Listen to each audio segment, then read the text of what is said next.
یا کب قصر کرنا شروع کر دیں گے؟ جب جس شہر میں آپ ہیں اس شہر اس گاؤں کی آبادی سے باہر ہو جائیں گے تب سفر کا آغاز مانا جائے گا، شروعات مانا جائے گا۔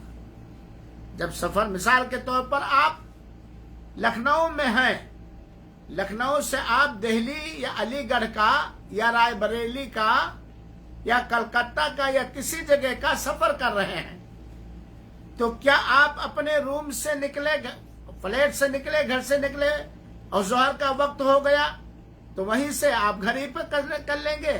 نہیں، جب پورے لکھنؤ کی آبادی جو مین لکھنؤ ہے جس کو لکھنؤ کہا جاتا ہے وہاں سے باہر ہو جائیں گے تب، کیونکہ اللہ کے رسول اکرم صلی اللہ علیہ وسلم غزوہ تبوک کے اندر جب شہر مدینہ نبویہ سے باہر نکل گئے تھے تب قصر کیا تھا۔ یہ بات آپ اچھی طرح جان لیجئے۔ اب آئیے، چاہے مرد ہو چاہے عورت، جو بھی مسافر ہیں سب کے لیے یہی بات ہے۔ آئیے چند حدیثیں ہم اور آپ سنیں۔ حضرت انس رضی اللہ تعالی عنہ سے روایت ہے اور یہ روایت صحیح بخاری شریف کی ہے۔ رسول اللہ صلی اللہ علیہ وسلم نے مدینہ میں ظہر کی نماز 4 رکعتیں پڑھی۔ مدینہ کے اندر اللہ کے رسول، ایک بات آپ لوگوں کو بتلا دوں اور میں کئی بار آپ متنبہ کر چکا ہوں کہ علمی درسوں میں بیٹھنے کے فائدوں میں سے ایک بہت بڑا فائدہ یہ ہے، اگر آدمی عمل کرے کہ کئی رحمتیں حاصل کر سکتا ہے، کئی خطائیں معاف کرا سکتا ہے، کئی درجات اس کے بلند ہو سکتے ہیں۔ جب بھی اللہ کے رسول اکرم صلی اللہ علیہ وسلم کا نام مبارک آئے تو ہمیں کیا کہہ لینا چاہیے دھیرے سے؟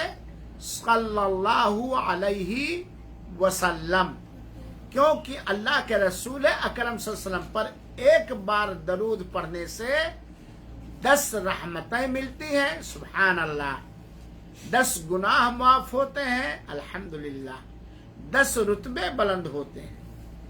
اسی لیے تو ہم کہتے ہیں کہ زیادہ سے زیادہ حدیث رسول اکرم صلی اللہ علیہ وسلم کا درس دیا جائے، پڑھا جائے، اسی سے مسئلے مسائل بھی ملتے ہیں، احکام شریعت بھی ہم جان سکتے ہیں اور نبی کریم صلی اللہ علیہ وسلم سے اپنا گہرا ربط اور تعلق قائم کر سکتے ہیں اور بہت ساری نیکیاں ہم حاصل کر سکتے ہیں۔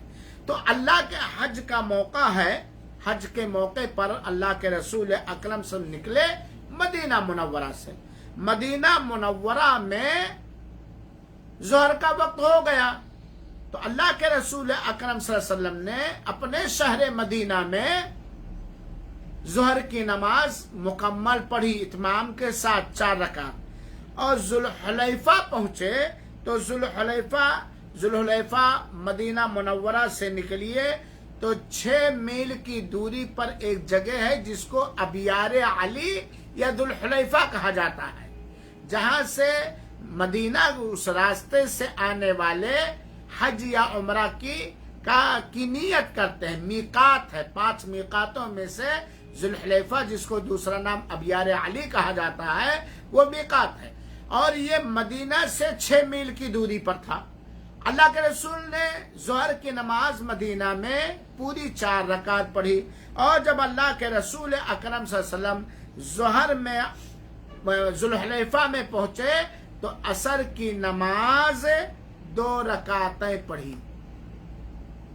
شہر مدینہ سے نکلنے کے بعد پڑھا۔ ایک بات اس حدیث سے یہ ثابت ہوئی۔ دوسری بات، سفر میں تھے اللہ کے رسول اکرم صلی اللہ علیہ وسلم، لگ بھگ 500 کلومیٹر مکہ پڑتا ہے، سفر کا آغاز ہو گیا ہے، اس لیے اللہ کے رسول اکرم صلی اللہ علیہ وسلم جب سفر میں ہو گئے تو عصر کی نماز 2 ہی رکعت اللہ کے رسول اکرم صلی اللہ علیہ وسلم نے ادا کی۔ صحیح مسلم کی حدیث سے پتہ چلتا ہے کہ اللہ کے رسول اکرم صلی اللہ علیہ وسلم نے 3 میل یا 3 فرسخ کی مسافت پر نکلتے تو نماز 2 رکعتیں پڑھتے تھے۔ جب اللہ کے رسول اکرم صلی اللہ علیہ وسلم